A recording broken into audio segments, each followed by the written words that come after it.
नमस्कार दोस्तों।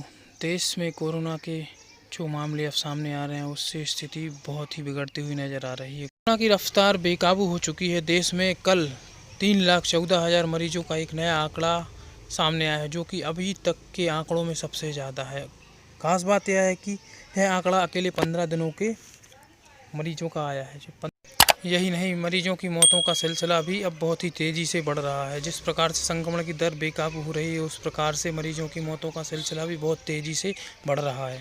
प्राप्त जानकारी के अनुसार यह संक्रमण की दर पिछले 15 दिनों में बहुत ही तेज़ी से बढ़ रही है। पिछले 15 दिनों में मरीजों की संख्या 1 से 3 लाख होने में बहुत ही कम समय लगा, और जिस तरह से संक्रमण की रफ्तार बढ़ रही है उसको देख के अंदाज़ा लगाया जा सकता है कि आगे भी स्थिति बहुत ही असामान्य होने वाली है। अब संक्रमण का फैलाव महाराष्ट्र के अलावा दूसरे राज्यों में भी बहुत ही तेज़ी से फैल रहा है।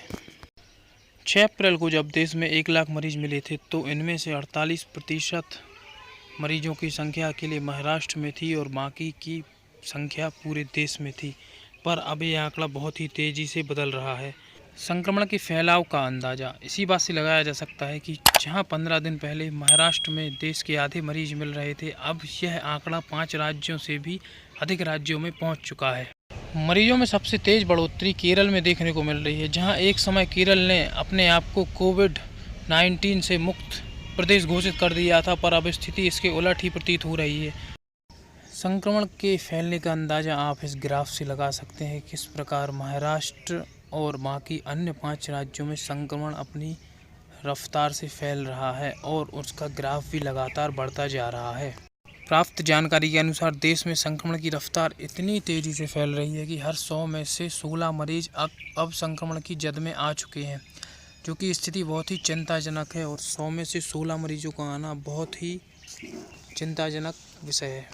हम आपको कुछ राज्यों का आंकड़ा बताते हैं जहां कोरोना की दर कितने प्रतिशत से बढ़ रही है। दैनिक भास्कर में छपी खबर के अनुसार अब 100 में से कितने मरीज कहां मिल रहे हैं, इसकी जानकारी हम आपको बताते हैं। दिल्ली में 100 में से 33 मरीज कोरोना संक्रमित मिल रहे हैं। छत्तीसगढ़ में यह आंकड़ा 32 है, 100 में से 32 लोग कोविड संक्रमित हो रहे हैं। महाराष्ट्र में यह आंकड़ा 28 है। मध्य प्रदेश में यह आंकड़ा 24 है, 100 में से 24 लोग मध्य प्रदेश में संक्रमित मिल रहे हैं। पश्चिम बंगाल में यह आंकड़ा 21 है। राजस्थान में यह आंकड़ा 18 है और हरियाणा में यह आंकड़ा 18 है। 100 में से 18 लोग हरियाणा में भी संक्रमित मिल रहे हैं। इस जानकारी को देखकर आशा करता हूँ कि आप लोग कुछ समझ रहे होंगे। तो stay safe, stay home, please घर पे रहिए, सुरक्षित रहिए, अपनों की चिंता करिए। आप हैं तो हम हैं।